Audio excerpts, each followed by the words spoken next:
ஏன் ஆதிசங்கரருக்கு கேரள தேசத்துக்கு அம்பாளை கூட்டிகிட்டு வரணும்னு தோணிச்சுன்னா, மக்களுக்கு வந்து ஒரு சன்மார்க்கமான ஒரு அர்ச்சனை, பூஜை இந்த மாதிரியான முறைகளை கற்றுத்தரணும்னு சொல்லி அம்பாளை ஆவாகனம் பண்ணினதே அதுக்கு தான் அம்பாளை பிரத்யட்சம் பண்ணி என் கூட வா அப்படின்னு கூட்டிகிட்டு வர ட்ரை பண்ணார்.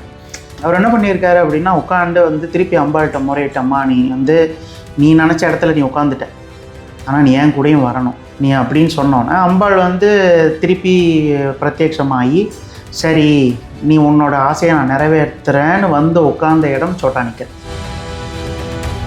சோட்டானிக்கரையில் மேலக்காவு கீழக்காவுன்னு 2 இருக்குது. ஓகே.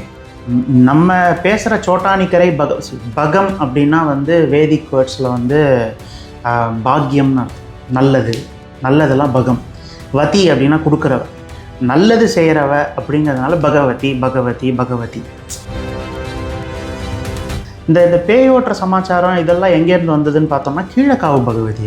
அது என்ன சொல்கிறாங்க அப்படின்னா, ஒரு சின்ன பொண்ணும் ஒரு அப்பாவும் வந்து அந்த குளத்து பக்கத்தில் ஏதோ நடந்து போயிட்டு இருக்கும்போது ஒரு துராத்மா வந்து அவங்கள பீடிக்க போனதாகவும், அது அம்பாளோட நேர் பார்வையில் வந்து அவங்க உதவி கேட்டு இது பண்ணதுனால அம்பாள் மனசு தாங்காமல் அவகிட்டேருந்து அவளோட அந்த பத்ரகாளி ஸ்வரூபத்தை அங்கே அனுப்பியதாகவும், அந்த பத்ரகாளி வந்து அந்த யக்ஷினியை வதம் செய்து அங்கேயே வந்து குடிகொண்டதாகவும் தான் அப்படி தான் அந்த கீழக்காவு தோன்றிச்சு. சாநித்தியத்தில் 2 விதம் இருக்குது. ஒன்று தெய்வ சாநித்தியம், தெய்வம் நான் இங்கே இருக்கேன்னு சொல்லியிருக்கிறது. அது எந்த பூஜைக்காகவும் கிடையாது, எந்த இதுக்காகவும் கிடையாது. ஜோதிர்லிங்கங்கள் மாதிரி அங்கே இருக்கு, உனக்காக எனக்காகலாம் கிடையாது. கங்கை இருக்கிற மாதிரி நமக்கு பண வரவு வந்து ஒரு சுழற்சியிலேயே இருக்கணும். பணமே ஒரு வாட்டர் எலிமெண்ட்டுன்றதுனால வந்து ஒரு சுழற்சியிலேயே இருந்தால் தான் வந்து நல்லதுங்கிறதுனால பணம் சுழற்சி நிற்கக்கூடாதுன்னு, கடன் ரொம்ப கழுத்தை நெரிக்கக்கூடாதுன்னு அங்கே நெய்க்குடம் ஒன்று வச்சுருக்காங்க. அந்த மாதிரி இந்த நெய்க்குடம் நம்ம பைசா கட்டினோம் அப்படின்னா அவங்க ஒரு குடம் நல்ல குடமாகவே தராங்க. அதை கொண்டு போய் நம்ம அம்பாள்கிட்ட கொடுத்துட்டு அர்ச்சனை பண்ணிட்டு வர மாதிரியா.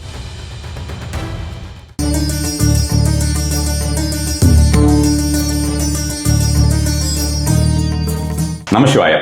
அம்பாளை பற்றிய விஷயங்களை பற்றி கேட்கறதுக்கு வந்து நாளும் பத்தாது, நம்மளுடைய வயதும் பத்தாது அப்படின்ற மாதிரியான விஷயம் தான். உங்களுக்கு எல்லாருக்குமே வந்து அதிக ஆர்வம் அப்படின்ற விஷயத்தை பொறுத்த வரைக்கும், அம்பாளை பொறுத்த வரைக்கும் ரொம்ப ரொம்ப ஆர்வமாக இருக்கிறீர்கள் அனைவருமே.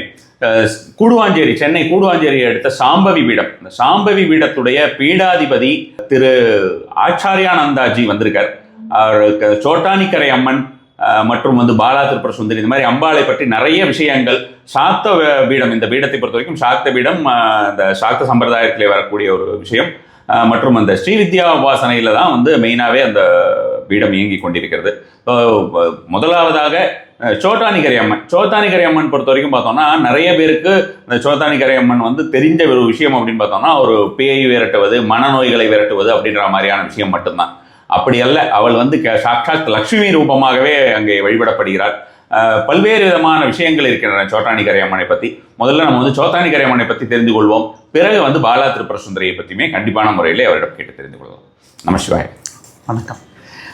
சோட்டானிக்கரை அம்மன் பற்றி எல்லாம் பேசிட்டு இருந்தீங்க. ஆமாம். இப்போ சோட்டானிக்கரை அம்மன் கூட ரொம்ப அந்த கோயிலை பொறுத்த வரைக்கும் பரிச்சயம் அதிகமாக இருக்கிறது அப்படின்ற மாதிரியான விஷயமாகும். இப்போ சோட்டானிக்கரை அம்மன் பற்றியே உங்களுக்கு பார்த்தோம்னா, அவங்க அந்த யூஸ் பண்ணுற அந்த சேவை இருக்கு இல்லையா, அம்பாள் வந்து இருக்கக்கூடியது பொதுவாகவே வந்து பார்த்தோம்னா கேரளா கோயிலில் இருக்கக்கூடிய அம்பாள்கள் எல்லாமே வந்து இங்கே மாதிரி கற்களால் செய்யப்படக்கூடிய அம்பாளாக இருக்க மாட்டாங்க. பகவதி எல்லாமே பலருமே வந்து ஒவ்வொன்றும் ஒவ்வொரு விதமான ஒரு ரூபங்கள், நிறைய வந்து பலாமரத்தில் செய்யக்கூடிய ரூபங்களாக இருக்கக்கூடியது. மேலே எப்போவுமே பார்த்தோம்னா அவங்களுக்கு அபிஷேகம் இருக்காது, அவங்களுக்கு மேலே எப்போவுமே ஒரு காப்பு போட்டிருக்கும். பகவதி அம்மனுக்கு வந்தால் எல்லா பகவதி அம்மனுக்குமே பெரும்பாலான பகவதி அம்மன்களுக்கு ஒரு காப்பு இருக்கும். இந்த அம்பாளை பொறுத்த வரைக்கும் ஒரு விதமான ஒரு செங்கலால், ஒரு சிகப்பு நிற செங்கலால், அதை வந்து ருத்ராட்ச ஷிலா அப்படின்றது, ருத்ராட்சத்துக்கு வந்து சம்மந்தம் எல்லாம் அவங்க சொல்கிறது அந்த மாதிரியான விஷயமாக சொல்வார்கள் அப்படின்ற மாதிரி. லிகோரைட்டோ ஏதோ ஒரு ஸ்டோன் பேர் அது. அந்த பழைய நம்ம கோயிலெலாம் கட்டுறதுக்கு வந்து சின்ன சின்ன செங்கல்கள் யூஸ் பண்ணுவோம். அது மாதிரியான ரூபத்தில் இருக்கக்கூடிய ஒரு கற்களால் ஆனது கூட இது. அந்த அம்பாள் அப்படி நம்ம பார்க்கணும், அந்த ரூபத்தில் பார்க்கணும்னா நிர்மால்ய சேவையில் தான் பார்க்க முடியும் அப்படின்ற மாதிரியான விஷயமும். அவளை வந்து ஒரு மகாலட்சுமி ரூபமாகவே அங்கே கருதுகிறார்கள் அப்படின்ற மாதிரியான விஷயங்கள்லாம் இருக்குது. ஸோ உங்களுடைய அனுபவங்கள்? மோஸ்ட்லி ஒரு கோயில்களை பற்றி நான் போகும்போது நிறையா அந்த ஊர் ஜனங்கள்கிட்ட நிறையா இன்ட்ராக்ட் பண்ணுறது உண்டு. அப்படி கேள்விப்பட்ட ஒரு சம்பவத்தை சொல்கிறேன். ஏன்னா கூகுளில் இருக்கிறது எல்லாருக்கும் தெரிஞ்ச சமாச்சாரம் தான். சோட்டானிக்கரை இந்த பேய் உரட்டுறாங்க, இது அது இதெல்லாம் இருக்கக்கூடிய விஷயந்தான்.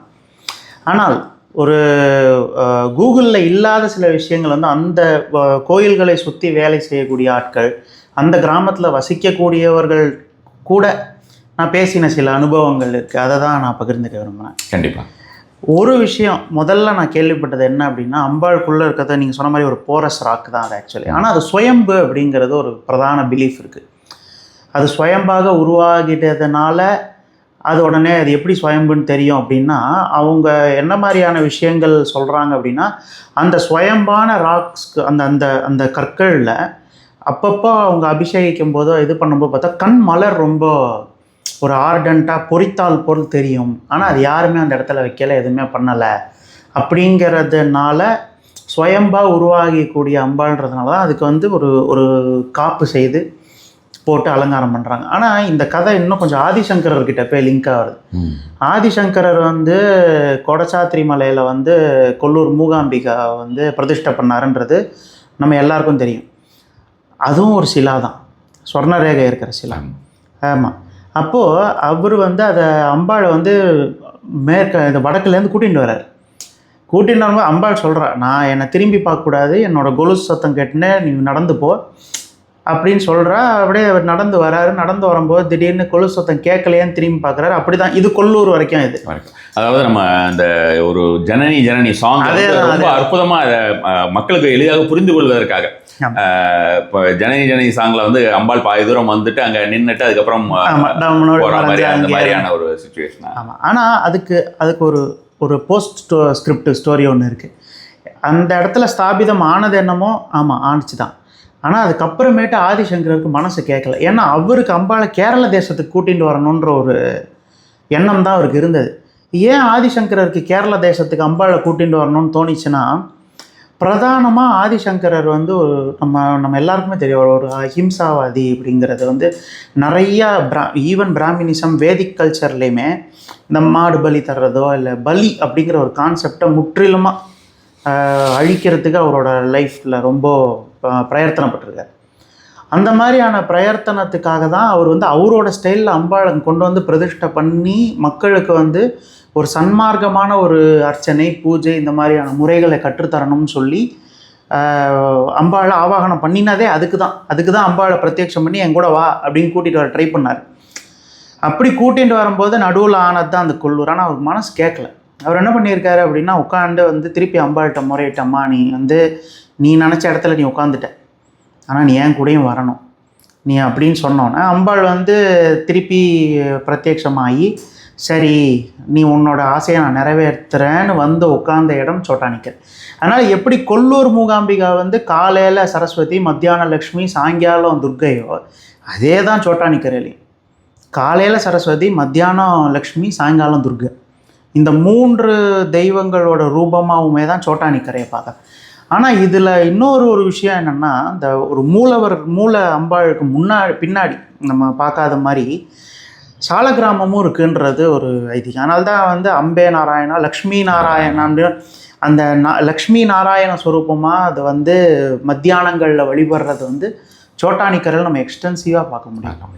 இதில் இன்னொரு முக்கியமான விஷயம் பார்த்தீங்கன்னாக்கா, உங்களுக்கு வந்து இந்த கோயில் திறந்துட்டு காலையில் நட திறந்ததுக்கப்புறம் தான் மூகாம்பிகை நட திறப்பா. அந்த மாதிரி ஒரு விஷயம் வந்து இருக்கு. அது கரெக்டாக அந்த ஒரு இதை மெயின்டைன் பண்ணுறான். இதுக்கப்புறம் இந்த அம்பாளுக்கு அப்புறம் அந்த அம்பாள். ஏன்னா அது கனெக்டட் ஃபோக். ஆமாம். அதை வச்சு தான் இவங்க வந்து அந்த ஆதிசங்கரோட ஃபோக் இதை வந்து சில பேர் இப்போ மறுக்கிறவாளும் இருக்காங்க கேரளா ஃபோக்லோஸ்லேயே. அப்படி ஆதிசங்கரா அப்படிங்கிறது பார்க்கக்கூடியவங்களும். ஏன்னா கேரளா தேசத்தில் வந்து நமக்கு ஆதிசங்கர் அங்கே போனாருன்றது அது திரும்பி வந்தாருங்கிற ஃபோக்லோர்ஸ் நிறையா இல்லை. அதனால் சில பேர் அதை ஏற்றுக்காததும் இருக்கு. பரசுராமர் தான் எல்லான்றது. ஏன்னா நிறையா க்ஷேத்திரங்கள் பரசுராமரால் நிர்மாணிக்கப்பட்டதுங்கிறதுனால வைஷ்ணவர்களுக்கு எப்படி 108 திவ்ய தேசம் இருக்கோ அது மாதிரி அபிமான தேசம் 108 இருக்குது கேரளாவில். இதெல்லாம் நிறையா யாருக்கும் தெரியாத விஷயங்கள்னால ஆதிசங்கரோட ஃபோக்லோரு இங்கே பிரதான விஷயம் சோட்டானிக்கரையில் ஒரு major point. Why it is very important அப்படிங்கிறதுக்கு ஒரு மேஜரான பாயிண்ட்டாக இருக்குது. மெயினாக அப்போ வந்து இங்கே இப்போ இருக்கக்கூடிய ஒரு விஷயங்கள் எல்லாமே வந்து பார்த்தோம்னா அவளுக்கு வந்து இந்த மாதிரி சொல்கிற மாதிரி ஒரு பகவதி அப்படின்னு ஒரு உக்ரஸ்வரூபமாக அவள் வந்து எல்லாத்தையும் வந்து அந்த மனநிலை சரியில்லாதவளுக்கு துர்சக்திகள் எல்லாம் அழிக்கிறது, பேயெல்லாம் போக்குறது அப்படின்ற மாதிரியான ஒரு விஷயம் இருக்குது. ஆனால் வந்து உண்மையாக அம்பாள் அப்படிங்கிறது லக்ஷ்மி ஸ்வரூபம் தான் அப்படின்ற மாதிரியான விஷயமா நம்ம வந்து சொல்லலாம் இல்லையா? ஆமாம் ஆமாம். அதாவது நீங்கள் சொல்கிற மாதிரி அந்த விஷயங்கள் வந்து எங்கே நடக்கிறதுனா, சோட்டானிக்கரையில் மேலக்காவு கீழக்காவுன்னு 2 இருக்குது. ஓகே. நம்ம பேசுகிற சோட்டானிக்கரை பகம் அப்படின்னா வந்து வேதிக் வேர்ட்ஸில் வந்து பாக்யம்னு அர்த்தம், நல்லது, நல்லதெல்லாம் பகம். வதி அப்படின்னா கொடுக்குறவ, நல்லது செய்கிறவ அப்படிங்கிறதுனால பகவதி பகவதி பகவதி. அது வந்து ஒரு காமன் டர்ம். நம்ம எப்படி தமிழில் அம்மானே கூப்பிட்டு போகல, நம்ம எல்லா அம்பாளே அம்பாள் அம்மா அம்பாள் அம்மா இப்படியே. அது மாதிரி கேரளா பீப்புளுக்கு வந்து பகவதி பகவதி அவங்க அது ஃபிக்ஸ் ஆகிட்டாங்க. இந்த பேய் ஓட்டுற சமாச்சாரம் இதெல்லாம் எங்கேருந்து வந்ததுன்னு பார்த்தோம்னா கீழக்காவு பகவதி. அது வந்து சோட்டானிக்கரையோட மெயின் சன்னதிக்கும் அதுக்கும் சம்மந்தமே கிடையாது. ஆனால் வந்து இது ட்ரெண்ட் ஆனதுக்கான காரணம் கீழக்காவு வந்து ஒரு சின்ன ஃபோக்லோர் என்ன அப்படின்னா, அங்கே வந்து பத்ரகாளி ஸ்வரூபமாக இருக்கா. பத்ரகாளி ஸ்வரூபம். அது என்ன சொல்கிறாங்க அப்படின்னா, ஒரு அப்பாவும் பொண்ணும் வந்து ஆபத்தில் இருந்தபோது சோட்டானிக்கரை, நீங்கள் இந்த கோயில் போனீங்கனாலே தெரியும், கீழக்காவு கோயிலில் நின்று பார்த்தீங்கன்னா, இப்போ கட்டடம்லாம் இருக்குது, பட் அந்த காலத்தில் சொல்கிறேன், அந்த காலத்தில் நீங்கள் பார்த்தீங்கன்னா நேர்படையாக இருக்கும். அம்பாளுக்கு ஒரு சன்னதிக்கும் இதுக்கும் நேர்படையாக இருக்கும், இந்த இதுக்கும். அப்போது அந்த இடத்துக்கு பின்னாடி சில குளம் ஒன்று இருக்குது. அந்த குளத்தை தான் இப்போ இது அம்பாள் சன்னதிக்கும் எதுக்கும் நேர்படையாக இருக்கும். இப்போ நான் வந்து கீழக்காவு பகவதி என்னோட பிஓவியில் வச்சுக்கிட்டிங்கன்னா, எனக்கு நேராக அப்படி மேலே பார்த்தா அம்பாள் தான். அம்பாள் கட்டடங்கள்லாம் இல்லாமல் நீங்கள் கோயில் மூலவரோட சன்னதி தான் கண்ணுக்கு தெரியும் இப்படி பார்த்தோம்னா. இது 2த்துக்கும் இடைப்பட்ட இடத்துல இருக்கிறது தான் ஒரு குளம். அதுக்கு பேர் தான் யக்ஷி குளம் அப்படின்னு ஒரு காலத்தில் இருந்தே ரத்த குளம். அந்த குளத்தை பார்த்து எல்லோரும் பயந்தது உண்டு. அந்த மாதிரி ஒரு சின்ன பொண்ணும் ஒரு அப்பாவும் வந்து அந்த குளத்து பக்கத்தில் ஏதோ நடந்து போயிட்டு இருக்கும்போது யக்ஷ தேவதை வந்து ஒரு மெலவலன்ஸ் ஸ்பிரிட்னு வச்சுக்கலாமே, ஒரு துராத்மா வந்து அவங்கள பீடிக்க போனதாகவும், அது அம்பாளோட நேர் பார்வையில் வந்து அவங்க உதவிக்கு இது பண்ணதுனால அம்பாள் மனசு தாங்காமல் அவகிட்டேருந்து அவளோட அந்த பத்ரகாளி ஸ்வரூபத்தை அங்கே அனுப்பியதாகவும், அந்த பத்ரகாளி வந்து அந்த யக்ஷினியை வதம் செய்து அங்கேயே வந்து குடிகொண்டதாகவும் தான், அப்படி தான் அந்த கீழக்காவு தோன்றித்து முதல்ல உருவானது. அந்த மாதிரி தான். ஸோ அதனால் அந்த யக்ஷினியை வதம் செய்து அந்த வதம் செய்த அருவாளோட ரத்தத்தெல்லாம் அந்த குளத்தில் கழுவுனா ரத்த குளம்னு இன்னொரு பேர் இருக்குது அதுக்கு. யக்ஷிங்கிறது வந்து அவளை பொறுத்த வரைக்கும் யக்ஷி அப்படின்றது வந்து அழகி அப்படின்றத ஒரு வார்த்தைக்கு தான் யக்ஷின்னும். யக்ஷினியை வந்து நமக்கு வந்து யக்ஷினி யக்ஷர்கள் அப்படிலாம் சொல்லுவாங்க. அந்த மாதிரி இருக்க டெமிகாட்ஸ் அப்படின்ற மாதிரி அவங்க வெறும் அழகுன்னு மட்டும் அதை பார்க்குறது, அது ஒரு டிசெப்டிவ் பியூட்டி, ஒரு மாய அழகு, அது உண்மை இல்லை அப்படிங்கிற மாதிரியான விஷயங்களுக்கு அதுக்கு வந்து யக்ஷியை சொல்லலாம். அந்த மாதிரி வெறும் அந்த நல்ல அழகுக்கு சொல்லலை. அதுக்கு அவங்க சுந்தரம்னே தான் சொல்கிறாங்க. சுந்தரமாக இருக்கு அந்த மாதிரி தான் வந்து சொல்கிறாங்க. ரம்யம் சுந்தரம் தான் போகிறாங்க. யக்ஷி வந்து ஒரு டிசெப்டிவ் பியூட்டி.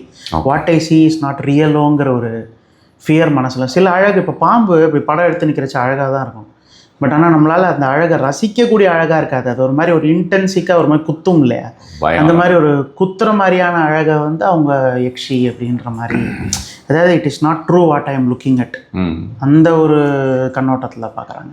அதான் இந்த பத்ரகாளியோடது வந்து பார்த்தோம்னாக்கா, அந்த கோயிலுக்குள்ளே வரைக்கும் போகிற வரைக்குமே அவளை துரத்தின்னு வந்ததாகவும், அந்த கோயிலுக்குள்ளே போய் அவர் என்ட்ராயி அந்த அம்பாள் கிட்ட போயிட்டு அந்த கிழக்கு பத்ரகாளி கிட்ட போனதுக்கு அப்புறம் அங்கே போய் நின்ன உடனே வந்து அதனால உள்ள வர முடியல அப்படின்ற மாதிரி அது வெளியிலேயே நின்றுட்டு இருந்தது. இது 2 வெர்ஷன் ஆஃப் தி ஸ்டோரி. சிலர் என்ன சொல்றாங்க, அது அவர் பாவிச்சு கொன்னதுனால தான் அந்த கோயிலே உருவாச்சுங்கிறது சிலர். சிலர் என்ன சொல்றாங்க அப்படின்னா, அங்க முன்னாடி இருந்த நம்பூதிரிஸ்ல வந்து தீர்க்கமா மந்திர வித்தைகள் பிராக்டிஸ் பண்ணிட்டு இருந்தவங்க வந்து அம்பாளுக்கு ஒரு க்ஷேத்திரபாலகன் மாதிரி இதை உருவாக்கினதாகவும் ஒரு ஸ்டோரி இருக்கு. பட் இந்த 2 ஸ்டோரிலையும் காமன் பாயிண்ட் என்னன்னா, யக்ஷினி வதம் செய்யப்பட்டாள் அப்படிங்கிறது ஒரு காமன் பாயிண்ட். அதுக்கு தான் குருதி பூஜை வச்சிருக்காங்க. குருதி பூஜை அப்படின்னு, குருதினா வந்து அவங்க ரத்தம் அப்படின்ற மாதிரி. ஆனால் ரத்தம் நான் பார்த்த வரைக்கும் இப்போ அந்த குங்குமம் தண்ணி, குருதி பூஜை எல்லாமே குருதி அபிஷேகம், அது வந்து குங்குமம் தண்ணி தான் பண்ணுறாங்க. ஆனால் ஒரு காலத்தில் கொச்சின் எர்ணாகுளம் தேவஸ்வாம் போர்டு வந்து எடுக்கிறதுக்கு முன்னாடி அது கொஞ்சம் பிளட் யூஸ் பண்ணியிருக்காங்க. ஏன்னா Kodungallur has a immersive sad history of making the soil red. அந்த அளவு அப்யூஸ் பண்ணி ஈவன் கவர்மெண்ட் இன்டர்ஃபியர் ஆகி இனிமேல் யாருமே வெட்டவே கூடாது எதையும்னு சொல்லி ஸ்டாப் பண்ணுற லெவலுக்கு போயிருக்கு. ஸோ அந்த மாதிரியான ஒரு பூஜை முறைகள் வந்து இப்போ நல்லாவே கவர்மெண்ட் எடுத்து கண்ட்ரோல் பண்ணிட்டாங்க. பிகாஸ் வாயிலா இது எல்லாருக்கும் பிரச்சனை இருக்குது. ஆளுக்கு ஒரு ஆடுனா எவ்வளோ ரத்தம் எங்கே இதுன்ற மாதிரி அது கொஞ்சம் கண்ட்ரோல் பண்ணியிருக்காங்க. ஏன்னா அவரோட நோக்கமே அதுதானே. அவர் அந்த அத்வைதா பிலாசபி வந்து உங்களுக்கு அதுவும் சரி, அவரோட கொண்டு வந்த விஷயங்கள் எல்லாமே வந்து மெயினாக அந்த ஒரு விஷயமா தான். இப்போ இப்போ இந்த ஒரு தீய சக்தி அப்படின்ற மாதிரியான விஷயம் அங்கே போச்சு, அழிக்கப்பட்டது அப்படிங்கிற காரணத்தினால தான் இந்த மனநோய்கள், இந்த செய்வினை மாதிரியோ இல்லை அந்த பேய் இருக்கிற மாதிரி விஷயத்த எல்லாத்தையும் அவள் பண்ணுறாளா? அதில் அவள் ஏதாவது ஸ்பெஷலாக பண்ணுறாளா? அந்த முடியெல்லாம் எடுத்து அந்த ஆணியில் கட்டுறது, அதோடைய தாத்பரியம் என்னது?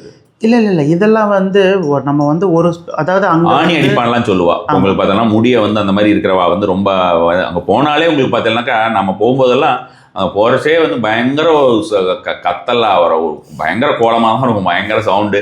அதெல்லாம் கேட்டாலே அங்கே கொஞ்சம் ஒரு மாதிரி தான் இருக்கும் நமக்கு.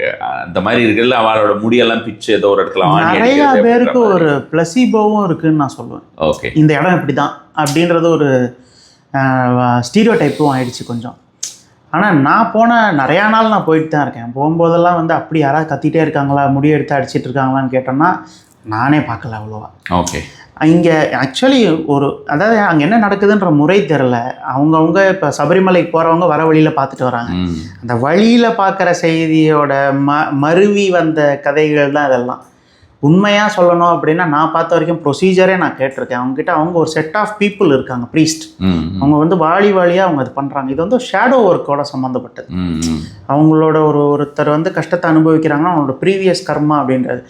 நான் இப்போ வந்து கர்ம வினைகள் வந்து கொஞ்சம் கம்மியாக இருந்தது அப்படின்னா, கம்மி இந்த சென்ஸ் இன்டென்ஸ் கம்மியாக இருந்தது அப்படின்னா நம்ம கோயில் பரிகாரங்கள், வீட்டு பூஜைகள்லேயே அவங்க கொஞ்சம் வாழ்க்கை மேம்பட ஆரம்பிக்குது. ரொம்ப ஹெவி கர்மா இருக்கும்போது என்ன ஆகிடுது, நம்ம சித்த பிரம்ம பிடிக்கிறது, ஒரு அன்கண்ட்ரோலபுளாக திடீர்னு நல்லா படிச்சுட்டு இருக்கிற குழந்தை திடீர்னு அப்படியே டம்முன்னு இப்படி ஆகிடுது. இந்த மாதிரி ஆகும்போது இவங்க போய் அந்த ப்ரீஸ்ட் கிட்ட கேட்பாங்க. அந்த ப்ரீஸ்ட் வந்து அம்பாள்கிட்ட உத்தரவு கேட்பாங்க, இவங்களுக்கு அதை பண்ணணுமா அப்படிங்கிறது.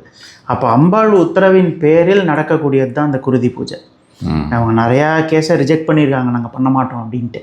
ஏன்னா இது வந்து முற்றிலுமாக இப்போ ஆக்சிடெண்ட் ஆகிருக்கு, பிரெயினில் வந்து ஒரு சர்ஜரி ஆகிருக்கு, எங்களுக்கு இந்த குருதி பூஜை அதெல்லாம் அவங்க எடுத்துக்கிறது கிடையாது. அவங்க வந்து மூட நம்பிக்கையிலே இல்லைன்னு நான் சொல்லுவேன். பிகாஸ் அவங்க நீங்கள் டாக்டர்கிட்ட பார்த்தீங்களான்றது தான் ஃபஸ்ட்டு கேள்வி கேட்குறாங்க. அவங்க டாக்டர் ரிப்போர்ட்ஸ் பார்த்தீங்களா, முதல்ல இதை பார்த்தீங்க, அவங்க அது கர்மா தானா இல்லை இவங்க சும்மா இதை வந்து கட்ட ட்ரை பண்ணுறாங்க. ஏன்னா அவங்க என்ன சொல்கிறாங்கன்னா, we are taking up lot of karmas, அது நாளைக்கு நாங்கள் அதை சுத்தம் பண்ணிக்கணும். எங்களுக்கு அம்பாளுக்கும் அதுக்கேற்ற மாதிரி நாங்கள் அந்த உருவை மெயின்டைன் பண்ணணும்.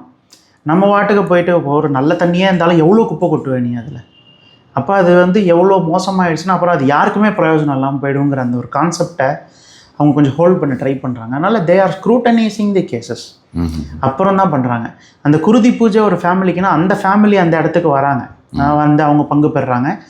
அவங்களுக்கு நீடடான சில விஷயங்கள் இருந்தால் பண்ணுவாங்க. அதில் வர்றது தான் இந்த முடி எடுத்துகிட்டு போய் அடிக்கிறதோ இல்லை அவங்களோட வஸ்திரத்தை எடுத்து கரைக்கிறது, இதெல்லாம் வந்து அந்த if the priest feels relevant, not for everybody. ஆனால் நிறையா வியூவர்ஸ் ஆவேசம் வந்து அங்கே ஆடுற கோலத்தை நம்ம பார்க்க முடியும். ஏன்னா நிறையா வியூவர்ஸ் இருப்பாங்க இல்லையா. அது பார்த்தீங்கன்னாக்கா நம்ம இங்கே நமக்கு அம்பாள் கிட்ட எல்லாம் போகும்போது அம்மாடி இதெல்லாம் இருக்கும்போது அந்த மாதிரியான ஒரு விஷயம்லாம் மற்ற ஆவேசம் வர்றது இருக்குது. அங்கே குருதி பூஜை வந்து என்ன தான் ஒரு ஃபேமிலி காசு கட்டி நடத்தப்படுற பூஜையாக இருந்தாலும் அது நடக்கக்கூடிய விதம் விமர்சையாக தான் இருக்குது. அவங்க ட்ரம்ஸ் எல்லாம் வச்சு ஒரு பர்ஃபார்மேட்டிவாக இருக்குது. அது வந்து ஒரு மறைமுகமாக ஒரு இடத்துல போய் அவங்க செய்கிறது கிடையாது. பப்ளிக் டிஸ்பிளேயில் இருக்கிறதுனால நிறையா பேர் ஓகே பூஜையை நாங்கள் உட்காந்து பார்க்குறோம். Keezhakkavu temple has lot of space where you can அந்த அம்பாளை சுற்றி உட்காந்துக்கலாம். அந்த உட்காந்துக்கக்கூடிய அந்த கெப்பாசிட்டி இருக்கிற இடம்ன்றதுனால அங்கே உட்காந்து வந்து பூஜையை பார்க்குறாங்க. பார்க்கக்கூடியவர்களில் சில பேருக்கு அந்த ஆவேசம் வர்றதை நம்ம அந்த டைமுக்கு அங்கே வந்துட்டோம்னாக்க நம்ம அது ஒரு ஓவரால் பிக்சரில் நமக்கு அதுதான் பதியுது. ஓ எல்லாம் ஆடுது அந்த மாதிரி நம்ம பதிச்சுக்கிறோம். But it is not really like that. Okay, மனநிலம் அப்படின்ற மாதிரியான விஷயங்கள் மென்டலி இம்பேலன்ஸ்டு பர்சன்ஸ்க்குமே வந்து அங்கே பண்ணுறது. ஆமாம். ஆனால் தாதா சொன்னேன் இல்லையா, priest has to feel that it is karmic. இல்லை இவங்களுக்கு கார்மிக் தான் அப்படின்னு சொன்னால் அவங்க இத்தனை முறை அது ஒரு 41 நாள் விரதம்லாம் அவங்க வச்சுருக்காங்க. ஓகே. அவங்க அந்த 41 நாள் விரதம் முடித்து வந்து அப்புறமா அந்த பூஜை செய்யுங்கன்ற மாதிரி அவங்க ஒருத்தங்களை எடுத்தாங்கன்னா they are doing it sincerely in a very procedural way. ஆமாம். நம்ம ஜஸ்ட் அந்த பூஜைக்கு வியூவர்ஷிப்லேருந்து வர ரியாக்ஷன்ஸை தான் நம்ம ஒரு ஸ்டோரியாக பரப்பின்னு இருக்கோமே தவிர நாட் வாட் ஆக்சுவலி இஸ். ஆமாம். அங்கே மேலே இருக்கிற கோயிலுடைய பூஜை முறைகள் மற்ற விஷயங்கள் எல்லாம் பூஜை முறைகள் வந்து காலையில் சரஸ்வதி ஆகும், மிடில் ஆஃப் த டேயில் லக்ஷ்மி ஆகும், சாயங்காலம் துர்கையாகவும் பண்ணுறாங்க. 3 கால பூஜை. அது போக சீவேலியே அங்கே கொஞ்சம் நல்லா இருக்குது. தினப்படியே வந்து சாயங்காலங்கள்லேயும் காலையிலையும் ஏர்லி மார்னிங் ஒரு சீவேலி இருக்குது. யானை மேலே அம்பாளை உட்கார வச்சு ப்ரொசஷன் பண்ணி கொண்டு வரக்கூடிய வழக்கங்கள் இருக்குது. நமக்கு ஏற்றா போல் இருக்கக்கூடிய ஒரு விஷயம் என்னென்னா நெய்க்குடம் வந்து இப்போ நம்ம அங்கே போகிறோம் அப்படின்னாக்கா நமக்கு ஒரு ஒரு காரியம் ஏதோ நடக்கணும், செல்வம் சம்மந்தப்பட்ட காரியங்கள் ஏதோ ஒன்று நடக்கணும். மெயினாக செல்வம் சம்மந்தப்பட்டது. அது வந்து வேறு சோத்தானிக்கர் பகவதினாலே வேறு மாதிரியான ஒரு ரூபமாக நிறைய பேருக்கு பர்டிகுலர்லி மேபி கேரளாவில் வாழ்க்கைலாம் தெரிஞ்சிருக்குமோ என்னமோ, இங்கே மற்ற இடத்துலலாம் வந்து அந்த மாதிரியான எண்ணம் தான் இருக்குது. இன்னொரு விஷயம் கூட நான் வந்து கேள்விப்பட்டிருக்கேன். இப்போ நம்ம இதை பேசுவோம். இப்போ நீங்கள் அந்த நெய்குடம் சொல்லியிருக்கேன், அதை பற்றி பேசலாம். அதுக்கு முன்னால் ஒரு விஷயம் கிளாரிஃபை பண்ணிட்டுறேன். இப்போ வந்து பார்த்தோம்னாக்கா ஈவினிங்கில் வந்து பார்த்தோம்னா ஆஃப்டர் சன்செட் அவள் வந்து மூகாம்பிகைக்கு போயிடுவா அப்படின்ற மாதிரியான ஒரு பேச்சு இருக்கு. அது அம்பாள் அப்படின்ற மாதிரி இல்லையா? அதுவும் வந்து உண்மைதான். அப்போ சாயங்காலம் வரைக்கும் பண்ணுறது தான். அப்போ அங்கே சாணித்தியங்களில் 2 சாணித்தியம் இருக்குது. இப்போது பெருமாளுக்கும் இந்த கான்செப்ட் இருக்குது. ஓகே. காலையில் திருப்பதியில் எழுந்துக்கிறார், சாப்பாடு பூரி ஜெகநாத்தில், ராத்திரி சயனம் ஸ்ரீரங்கத்தில். பெருமாளுக்கும் இந்த கான்செப்ட் இருக்குது. அப்போ மிச்சம் 2 நேரத்தில் அப்போ திருப்பதி என்ன மத்தியானத்தில் பெருமாள் இல்லாத போயிட்டாரான்னா அப்படி கிடையாது. சாணித்தியத்தில் 2 விதம் இருக்குது. ஒன்று தெய்வ சாணித்தியம், தெய்வம் நான் இங்கே இருக்கேன்னு சொல்லி இருக்கிறது. அது எந்த பூஜைக்காகவும் கிடையாது, எந்த இதுக்காகவும் கிடையாது. ஜோதிர்லிங்கங்கள் மாதிரி அங்கே இருக்கு உனக்காக எனக்காகலாம் கிடையாது. கங்கை இருக்கிற மாதிரி it is there because it is there. அந்த மாதிரி மந்திர சாணித்தியம் இருக்குது. அந்த தெய்வ சாணித்தியம் இல்லாத நேரங்களில் நம்ம அந்த பூஜை புரஸ்காரங்கள் செய்து வைத்து அந்த மந்திர சாணித்தியம் இருந்துகிட்டே இருக்கும். இதை நம்ம எப்படி புரிஞ்சுக்கணும்னா ஒரு ஊதுபத்தி மாதிரி புரிஞ்சுக்கணும். ஊதுபத்தி ஏற்றும் போது இருக்கிற வாசனையை விட ஊதுபத்தி அணைந்ததுக்கு பிற்பாடு ஆம்பியன்ஸில் வாசனை இருக்கும். ஏன்னா அந்த ஸ்மோக் அங்கேயே இருக்கும். அந்த மாதிரி அந்த சாணித்தியங்கள் இருக்கும்போது நடந்த பூஜைகளோட அந்த இன்டென்ஸ் வைப்ரேஷன் இருக்குது இல்லையா, அது வந்து இட் மெயின்டைன்ஸ் தேர். அந்த அது மந்திரங்கள் மூலமாக மெயின்டைன் ஆகுது. அப்போ அது எப்படி ரொம்ப நாளைக்கு இருக்குமா? ரொம்ப நாளைக்கு இருக்க வேண்டாம், ஏன்னா அவங்க திருப்பி வருவாங்கள்ல அந்த இடத்துக்குன்ற மாதிரி it keeps on top up நடந்துகிட்டே இருக்கு. Okay okay. ஸோ கலெக்டர் ஆஃபீஸில் தான் இருக்கணும்னு இல்லை, அவர் வரும்போது அந்த வேலையை பார்ப்பாருன்ற மாதிரி அந்த மாதிரி கான்செப்ட்ஸில் தான் இது போகுது. நம்ம பூஜை முறைகள் நம்ம பண்ணுறது பண்ணலாம். அது அம்பாள் இருக்காளான்றதெல்லாம் நம்ம ஆராய்ச்சி பண்ணணுங்கிற தேவை கிடையாது. இல்லை, இப்போ நம்ம சிலருக்கு வந்து இந்த மாதிரியான ஒரு விஷயங்கள் இருக்கிறதுனால உங்களுக்கு அப்போ மத்தியானம் போனால் இன்னும் கொஞ்சம் அதிக பெனிஃபிட் இருக்கும். அதாவது நான் சொல்கிறது நார்மல் பீப்புள், நார்மலாக ஒரு காமியார்த்தமாக நமக்கு வந்து போகிறோம், விஷயம் நடக்கணும் நமக்கு அப்படின்ற மாதிரியான இருக்கிற வாழ்க்கை இந்த மாதிரியான எண்ணங்கள் வரும் இல்லையா, அதை ஒரு கிளாரிஃபை பண்ணிக்கிறது தான் பெட்டராக இருக்குன்றதுக்காக. அது வந்து நான் என்ன சொல்வேன்னா, கண்டிப்பாக அந்த மாதிரி இப்போ கலெக்டர் இருக்கும்போது கலெக்டர் கையிலே பெட்டிஷன் கொடுத்துறது நமக்கு நல்லது தான். பெட்டர்.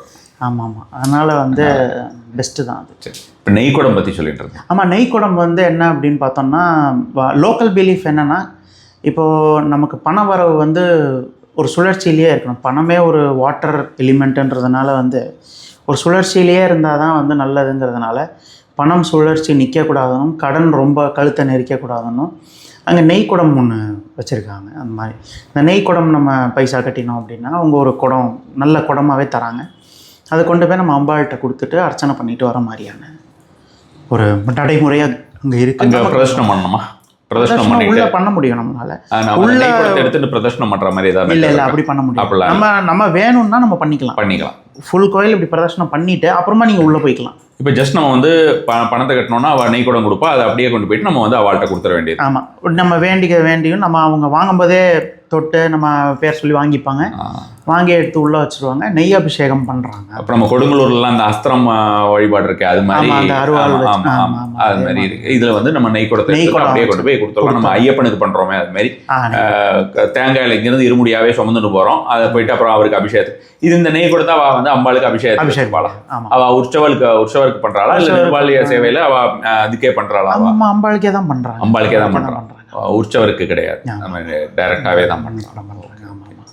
அந்த நெய் குடத்தில் ஒரு பகுதி நெய்வேத்தியத்துக்கும் போகுதுங்கிறது ஒரு சாங்கியம் இருக்குது. ஓகே. ஓ சரி சரி. அதனால் எல்லாமே ஒரு நல்ல ஒரு வாழ்க்கையில் ஒரு மேம்படுதல் அப்படிங்கிறது வந்து ஒரு ஆப்பர்ச்சுனிட்டிஸ்க்காக தான் மெயினாக அந்த நெய் குடம். எனக்கு ஆப்பர்ச்சுனிட்டி வரணும், அந்த மாதிரியான ஒரு விஷயம். ஆப்பர்ச்சுனிட்டி வரணும், ஸ்டாக்னண்ட் ஆகிட்டேன், எனக்கு ஒரு க்ரோத் வேணும், எனக்கு ஏதோ ஒரு புல் பண்ணுது என்ன பின்னாடிங்கிறக்கூடிய விஷயங்களுக்கு இந்த மாதிரியான பிரார்த்தனைகள். சில பேர் அந்த அளவு பைசா இல்லாமல் இருக்கிறவங்க கூட வந்து நான் நெய் குடம் எடுக்கிறேன்னு வேண்டிட்டு அப்புறம் அதுக்கான வசதிகள் வந்து நான் போய் பண்ணுறேன். அவ்வளோ காஸ்ட்லி அது? ஒரு 1200 rupees இருக்கிறதுனால. ஆமாம் ஆமாம் ஆமாம். Okay okay. ஸோ அது இப்போ இருக்கிற சூழ்நிலையில் இப்போ கோயில்களுக்கு போகிற வாழ்க்கை அது அஃபோர்டபுளாக இமீடியட்லி கொடுப்பாங்களா அப்படிங்கிறது, நம்ம எல்லாரும் கொடுப்பாங்களான்றது தெரியாது. ஸோ சில பேர் என்னென்னா என்னோட பண நிலைமை இன்னும் வளரட்டும், நான் வந்து பண்ணுறேன்னு வேண்டிக்கிறவங்க நிறைய பேர் இருக்கு. Okay okay. ஸோ அப்போ அது வந்து இந்த கெரியர் க்ரோத்துலேருந்து எல்லா விஷயத்துக்குமே, அதாவது செல்வ ரீதியாக ஒரு முன்னேறணும், நல்ல நிலைமைக்கு வரணும் அப்படின்னாக்கா சோட்டானிக்கரையில் வந்து நெய்க்குடம் அப்படின்ற விஷயம் வந்து ரொம்ப வேறு என்ன சிறப்பியல்புகள் இதுதான். இந்த மாதிரியான நெய்க்குடம் ஒன்று இருக்குது. கீழக்காவு பகவதியில் இந்த மாதிரி மனநிலைமை கார்மிக் இது ரொம்ப இருக்கிறவங்க இருக்காங்க. சோட்டானிக்கரையில் இருக்கக்கூடிய சாஸ்தா சன்னதி ரொம்ப ஒரு பிரசித்தி பெற்ற சாஸ்தா சன்னதி. பட் இதெல்லாம் லேட்டரான் வந்த ஆடான்ஸ் மாதிரி தான். ஆனால் அந்த கோயில் நிர்வாகமோ இல்லை அவங்களோ வந்து எதையும் ஆட் பண்ணிட்டேலாம் போல. சாஸ்தா மட்டும் பிற்காலத்தில் கொண்டு வந்திருக்காங்க. பட் ஐயப்ப பக்தர்களுக்காக எக்ஸ்டென்சிவ் கேம்ப்ஸு, நிறைய தமிழ் இன்ஃப்ளூயன்ஸ் அங்கே நல்லாவே பார்க்க முடியும். ஆல்மோஸ்ட் உங்களுக்கு பார்த்தீங்கன்னாக்கா கேரளா கோயில் பல கோயில்களில் அந்த மாதிரி தான் உங்களுக்கு கொஞ்சம் இருக்குது. அந்த சபரிமலை ரூட்டில் இருந்துருச்சுன்னா நிச்சயமாக நம்மளால் தமிழ் இன்ஃப்ளூயன்ஸ் நல்லாவே பார்க்க முடியும். ஆந்திரா இன்ஃப்ளூயன்ஸ் தமிழ் கூட ஒரு 80% சொல்லலாம். ஆந்திரா இன்னும் கொஞ்சம் ஓவர்டேக் பண்ணுறாங்க.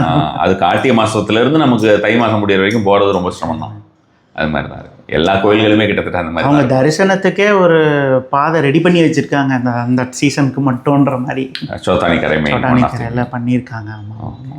மற்றபடி அங்கே வந்து அந்த இதில் நமக்கு சபரிமலையில் இருக்கிற மாதிரி தந்திரிமார்கள் அவளோட அந்த ஒரு அது அவங்க பெருசாக டிஸ்க்ளோஸ் பண்ணுறது இல்லை. அந்த மாதிரியான இன்ஃபர்மேஷன்ஸ் அவங்க டிஸ்க்ளோஸ் பண்ணுறது இல்லை. பொதுமக்களுக்கு அவ்வளோ தெரிய வாய்ப்பில்லை. ஏன்னா என்னதான் இருந்தாலும் என்னோட ஒப்பீனியன், இது என்னோட பர்சனல் ஒப்பீனியன், நான் வந்து யாரையும் இது பண்ணல. ஆனால் வந்து என் பர்சனல் ஒப்பீனியன் என்னென்னா, even though times has changed, Kerala people வந்து கொஞ்சம் சீக்ரெட்ஸில் கொஞ்சம் ரிசர்வ்டாக தான் இருக்காங்க. அவங்க கொஞ்சம் சைனா மாதிரி தான் இருக்காங்க. அவங்க வந்து அப்படி ஓப்பனப்பாக அவங்க எல்லாருக்கும் எல்லாத்தையும் அலோவ் பண்ணுறாங்களாங்கிறது எனக்கு தெரியல. அந்த மாதிரியான விஷயங்கள் ரொம்ப சந்தோஷம். நிறைய விஷயங்கள் சோத்தானிக்கரை பகவதியை பற்றி பார்த்தோம். ஏன்னா மெயினாக வந்து இதில் இருக்கிற இந்த ஒரு பார்வை இருக்கிறது, அதாவது வெறும் சோத்தானிக்கரைனாலே மனநிலை அல்லது இந்த துர்சக்திகளுக்கு தான் அப்படின்ற மாதிரியான ஒரு விஷயம் இருக்குது. ஸோ அது இல்லை, அங்கே இருக்கிறது சாட்சாத் மகாலட்சுமி ரூபம் அப்படின்ற மாதிரியான விஷயம் வந்து தெரிஞ்சுக்கிறதுங்கிறது வந்து ரொம்பவே முக்கியம் எல்லாருமே. அடுத்தது வந்து நம்ம வந்து கண்டிப்பான முறையிலேயே பாலா திரிபுர சுந்தரி பற்றி பேசலாம். பாலா திரிபுர சுந்தரி பற்றி பேசினா ஜென்ரலாக வந்து அதை கேட்கும்பொழுதுமே நம்ம வந்து பாலா திரிபுர சுந்தரின்ற இதை பேசுறச்சே நமக்கு வந்து ஒரு சந்தோஷம் வந்துடும். அது மாதிரியான விஷயமா கண்டிப்பாக நம்ம அதை பற்றியும் ஒரு பேசலாம்.